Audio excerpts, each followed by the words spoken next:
En fait, en réalité, il y a des choses à régler. Il y a des principes à régler. C'est-à-dire que nous vivons essentiellement dans la matière. C'est-à-dire que notre existence, elle est vautrée véritablement dans la matière.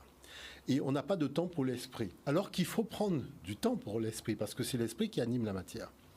À partir du moment où nous voyons des manifestations de l'esprit, nous appelons ça de la sorcellerie.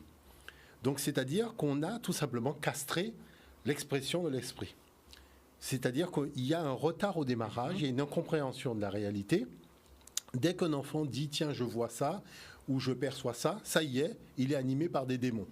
On voit que nous avons un problème. Nous avons un problème sérieux. C'est-à-dire que, oui, c'est-à-dire non seulement il y a une grosse ignorance d'une réalité, puisque quand le même esprit a 20 sur 20 à l'école, là, comme par hasard, il est bon. Mais c'est-à-dire que donc c'est l'expression de l'esprit dans la dimension de la matière et dans les objectifs de la matière, là, il n'y a aucun problème. Mais quand l'esprit s'exprime dans sa particularité et dans sa nature vibratoire, c'est là qu'on voit que instinctivement, on a un réflexe de négativité. Alors, il faut qu'on soit un petit peu plus objectif et il faut qu'on revienne à la réalité. Sur Terre, tout est vibration. Tout est nature vibration, tout a une fréquence. Et les fréquences sont valables de l'univers visible à l'univers invisible.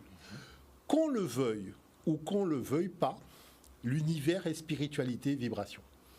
C'est-à-dire que ce soit les mécaniques quantiques ou d'autres univers scientifiques, tout cela démontre que l'univers s'est formé par la vibration. On dit que c'est l'esprit qui a créé la matière, mais cet esprit a permis de faire passer de l'invisible au visible un certain nombre de choses et d'ordonnancer le visible.